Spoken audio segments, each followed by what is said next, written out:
हमारे देश में घर को लेकर जो इमोशनल कनेक्शन है वो शायद ही किसी और जगह दिखने को मिलती है। घर अपने पैसों से लेना हमारे कई सारे लोगों का सपना होता है, या फिर कहीं ना कहीं हमारे लाइफ का एक ऑब्जेक्टिव भी रहता है। और हम कहीं ना कहीं ये भी जानते हैं कि घर लेना कोई आसान काम नहीं रहता है। इसमें बहुत सारे चीज़ें ध्यान में रखना पड़ता है, जैसे कि ईएमआई, लोन, डाउन पेमेंट और बहुत सारे चीज़। तो क्या घर लेना फाइनेंशियली अच्छा डिसीजन रहेगा या फिर घर पे रेंट पे रहना हमारे लिए बेहतर साबित होगा? इसको लेके हम बहुत कंफ्यूज रहते हैं कई टाइम। इसलिए मैं आज आपके सामने दोनों पहलू रखूँगा, घर लेने का क्या फ़ायदा और नुकसान है और घर रेंट पे लेने का क्या फ़ायदा और नुकसान है, ताकि आपको सारी प्रोज एंड कॉन्स सही से पता चले और आपको सही डिसीजन लेने में आसानी हो। और ये डिसीजन हर किसी के लिए अलग अलग हो सकता है, क्योंकि हम सब एक अलग अलग सिचुएशन में हैं। और अगर आप ये सोच रहे हो कि आपने इस टाइप के वीडियो कई सारे देख लिए हैं और आपने डिसाइड कर लिया है कि आपको क्या करना है, तो मैं फिर भी आपको रिकमेंड करूँगा कि आप ये वीडियो एक बार देख लीजिए, क्या पता आपका डिसीजन बदल जाए। तो हेलो, मेरा नाम है कौसर अहमद। तो चलो इस वीडियो को शुरू करते हैं।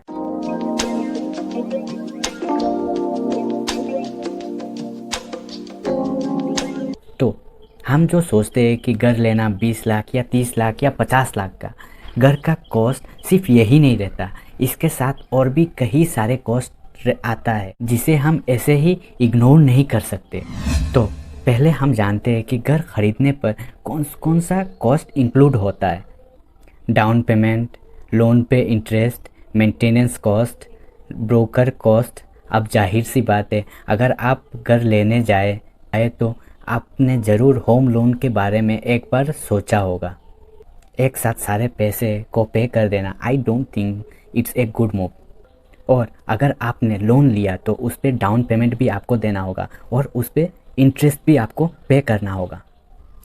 अगर आपने जो डाउन पेमेंट पे किया है वो किसी और जगह आपने इन्वेस्ट किया होता तो उस पर आप एक अच्छा खासा इंटरेस्ट अर्न कर सकते थे।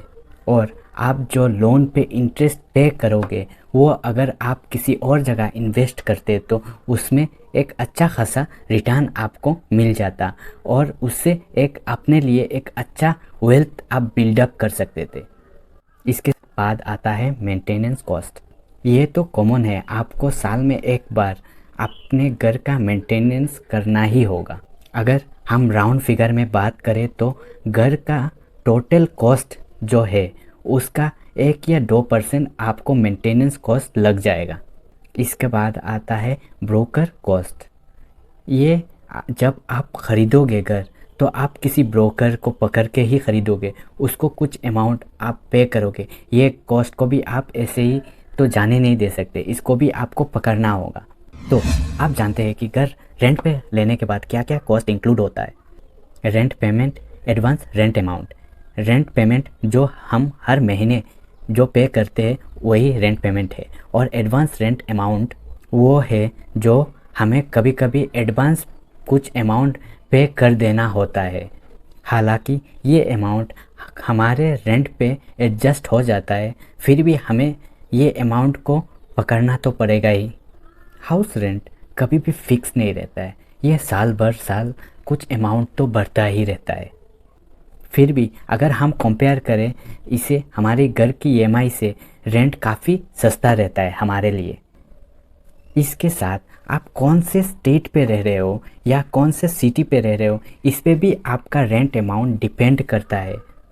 इसका मतलब ये नहीं है कि हम सबको घर रेंट पे ले लेना चाहिए, ये सबके लिए डिफरेंट हो सकता है।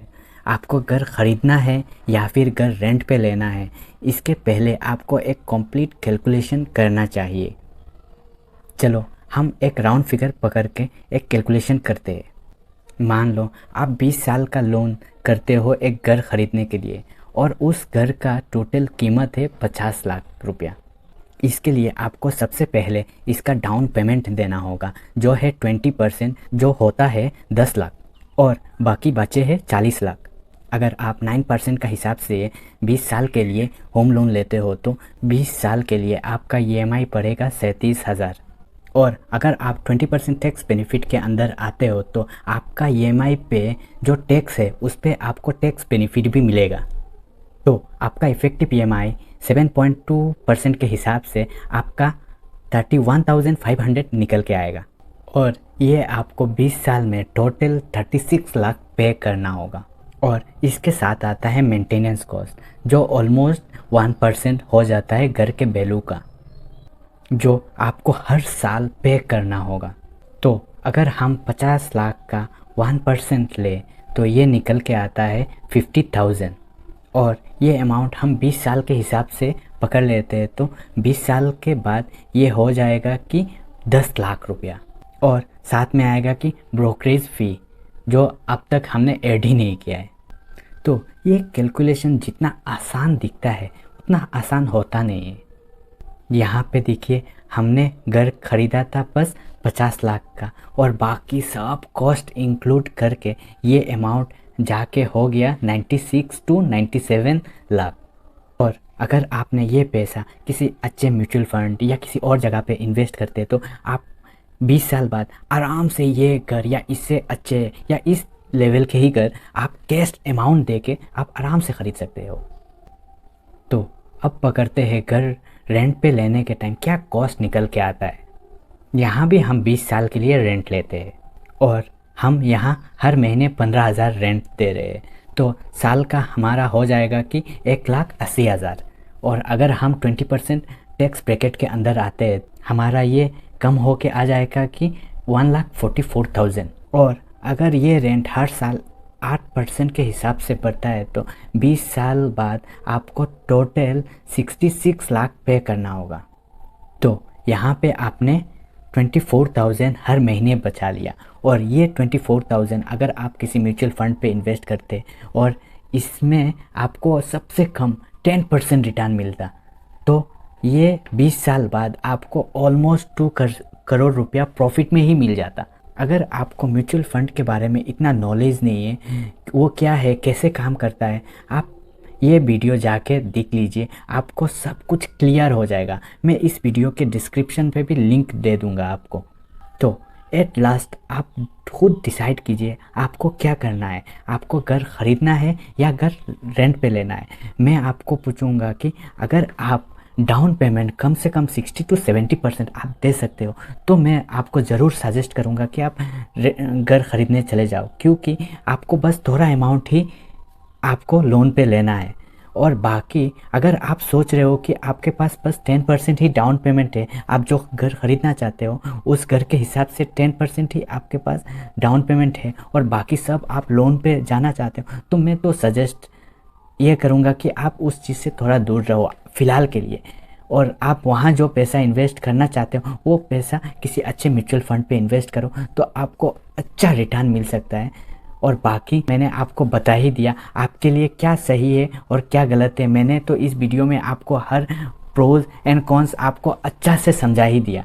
फिर भी आपको इस वीडियो में कुछ समझ में ना आए या आपको कुछ क्वेश्चन मुझे पूछना है तो आप इस वीडियो के कमेंट पे आप मुझे पूछ सकते हो। अगर आपको इस वीडियो में कुछ अच्छा लगा, आपको नॉलेजेबल इन्फॉर्मेशन मिला तो प्लीज़ इस वीडियो को लाइक कीजिए, सब्सक्राइब कीजिए और अपने दोस्तों को शेयर कीजिए। Thank you.